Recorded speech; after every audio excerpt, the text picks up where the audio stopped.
ವಿದ್ಯಾರ್ಥಿಗಳೇ, ಈಗ ಬ್ರಾಕೆಟ್ ಬಿಡಿಸಾಗಿ ಹೆಂಗೆ ಬಿಡಿಸ್ಬೇಕು ಅನ್ನೋದನ್ನ ನಾ ಹೇಳ್ತೇನೆ. ಈಗ ಎಲ್ಲರೂ ಬೋರ್ಡ್ ಕಡೆ ಲಕ್ಷ ಕೊಟ್ಟು ನೋಡ್ರಿ ಪುಷ್ಪಾವರಣ.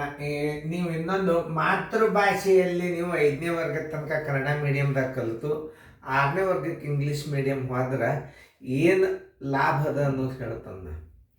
ಯಾವುದೇ ಒಂದು ಮಗು ಮಾತೃಭಾಷೆಯಲ್ಲಿ 5ನೇ ವರ್ಗದ ತನಕ ಕಲಿತಂಥ ವಿದ್ಯಾರ್ಥಿಗೆ ಬೇಸಿಕ್ ಅಭ್ಯಾಸ ಫೌಂಡೇಶನ್ ಭಾಳ ಸ್ಟ್ರಾಂಗ್ ಇರ್ತವೆ.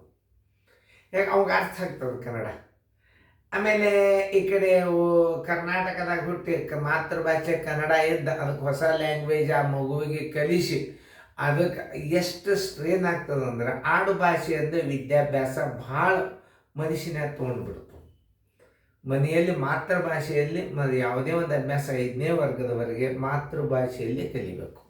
6ನೇ ವರ್ಗಕ್ಕೆ ಏನಾಗ್ತದೆ, ಅವ್ರು ಇಂಗ್ಲೀಷ್ ಮೀಡಿಯಮ್ ಹೇಳ್ಯಾರಂತ ನೀವು ಗಣಿತ ಬರೋಂಗಿಲ್ಲ. ನೀವು ಬೇಸಿಕ್ ಕನ್ನಡ ಮೀಡಿಯಮ್ದಾಗ ಮ್ಯಾಥ್ಸನ್ನು ಪರ್ಫೆಕ್ಟಾಗಿ ಕಲ್ತಿರ್ತೀರಿ. ಆ ಇಂಗ್ಲೀಷ್ ವರ್ಡ್ಸ್ಗಳು ಗುರ್ತಾತು, ಗಣಿತ ನೋಡಿದರೆ ನೀವು ಬಿಡಿಸ್ತಿರ್ತೀರಿ. ಆ ಇಂಗ್ಲೀಷ್ ಮೀಡಿಯಮ್ ನಿಮ್ಮ ಕೆಲಸ ಏನು ಮಾಡೋಂಗಿಲ್ಲ ಅಲ್ಲಿ. ಇದು ಸತ್ಯವಾದ ಮಾತು. ಇದನ್ನು ಬಿಡಿಸ್ಲಿಕ್ಕೆ ಬರ್ತದೆ. ನೀವು ಇಂಗ್ಲೀಷ್ ಮೀಡಿಯಮ್ ಮೊದಲು ಆಪ್ರೇಟ್ ನೀವು ರೌಂಡ್ ಕರ್ಲಿ ಬ್ರಾಕೆಟ್ ಅವ್ರು ಏನೇ ಹೇಳಬೇಕಾದ್ರೆ ನೀವು ತಲೆಯಾಗ ಹಾಕೊಳ್ಳೋದಿಲ್ಲ. ಇದು ಒಂದು ಪ್ರತಿಭಾವಂತ ವಿದ್ಯಾರ್ಥಿಗೆ ನಾ ಹೇಳಿದಂಥ ಮಾತ. ರಿಸಲ್ಟ್ ಆದ ಹುಡುಗಗೆ ಅರ್ಥ ಆಗ್ತದೆ. ರಿಸಲ್ಟ್ ಮಾಡ್ಕೊಳ್ಳೋ ಹುಡುಗಗೆ ಅರ್ಥ ಆಗೋದಿಲ್ಲ ಇದು. ರಿಸಲ್ಟ್ ಮಾಡ್ಕೊಂಡಂಥ ವಿದ್ಯಾರ್ಥಿ ಸೈನಿಕ್ ಸ್ಕೂಲಾಗ ನೋದಾಗ ಕಲ್ತವ್ಗೆ ಮಾತ್ರ ನಾ ಹೇಳಿದ ಮಾತು ಅರ್ಥ ಆಗ್ತದೆ. ಅವ್ಗೆ ಏನೂ ಇಲ್ಲೆಲ್ಲ ಗಣಿತ ಬರ್ತಿರ್ತದೆ. ಇಂಗ್ಲೀಷ್ ವರ್ಡ್ಸ್ಗಳು ಗುರ್ತಾತು ಅಂತ ಅದಾಗಲೇ ಬೇಕಾದ್ರೆ ಬಿಟ್ಟು ನಾವು ಗಣಿತ ಜಡದು ಬಿಡ್ತಾನೆ. ಅದೇ ಹೇಳೋದು ಮಾತೃಭಾಷೆಯಲ್ಲಿ ಮೊದಲು ವಿದ್ಯಾರ್ಜನೆ ಆಗಬೇಕು. ಈಗ ನೋಡಿ, ಈಗ ದೊಡ್ಡ ಕಂಸ ಅದ.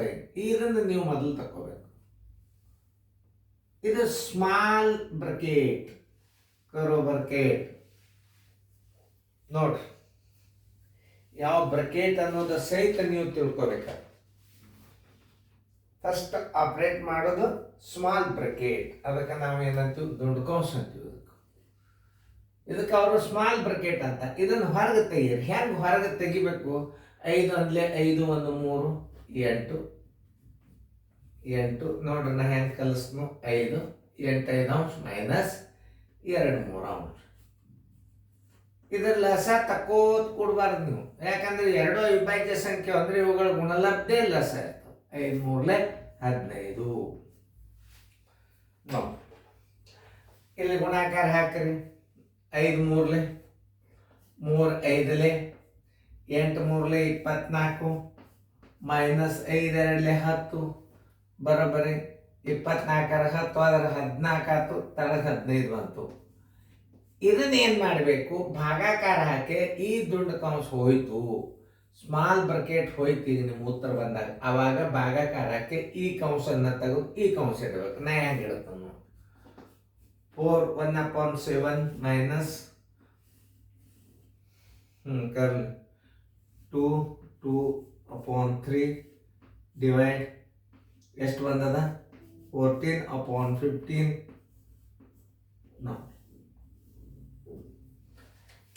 ಈ ಕ್ರಿಯೆಯನ್ನು ಬಿಡಿಸ್ಕೋಬೇಕು ನಾವು. 3 3 2 6 2 8. ನಾ ಕನ್ನಡ ಮೀಡಿಯಮ್ದಾಗ ಕಲ್ತಂಗೆ ಕನ್ನಡ ಅಂಕಿ ಅಂದ್ರು ಏನು ಬೇಜಾರು ಮಾಡ್ಕೋಬೇಡ್ರಿ. 3 6 1 2 8 3 ಅಂಶ ಭಾಗಿಲೆ 14 15 ಅಂಶ. ಈಗ ನೀವು ಪುಷ್ಪವನ್ನು ಬಿಡಿಸ್ಲಿಕ್ಕೆ ಹತ್ತೀರಿ. 8 3 ಅಂಶ ಗುಂಡ್ಲೆ ಮ್ಯಾಲೆ 15 ತಳಗ 14 ನೋಡಿ. 3 1 3 5 2 4 18 2 7 14 5 4 20 ಸರಾಸ್ ಬಾಗಿಲೆ 7. ಈ ಉತ್ತರವನ್ನು ಎಲ್ಲಿಡಬೇಕು? ಇದಕ್ಕೆ ಇಡಬೇಕು ನೋಡಿ. ಬರೋಬರಿ 4 1/7 ಮೈನಸ್ 20/7. 4 28 1 29 7 ಅಂಶ ಮೈನಸ್ 27 ಅಂಶ.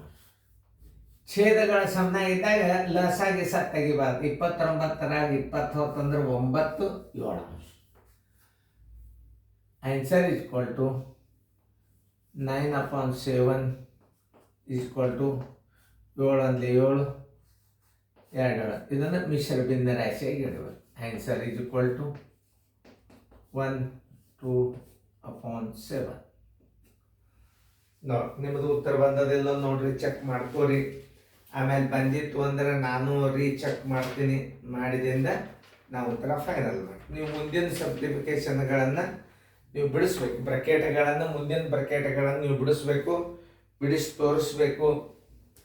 ನೋಡ್ರಿ ನಾ ಹೆಂಗೆ ತಿಳಿಸಿದ್ದು, ಬರೀ ನಾನೇ ತಿಳಿಸಿದಂಗೆ ಆಗಬಾರ್ದು, ನೀವು ಸ್ವಂತ ಬಿಡಿಸ್ಬೇಕು. ಮುಂದಿನ ಗಣಿತಗಳು ನೀವು ಸ್ವಂತ ಬಿಡಿಸ್ಬೇಕು. ಓಕೆ.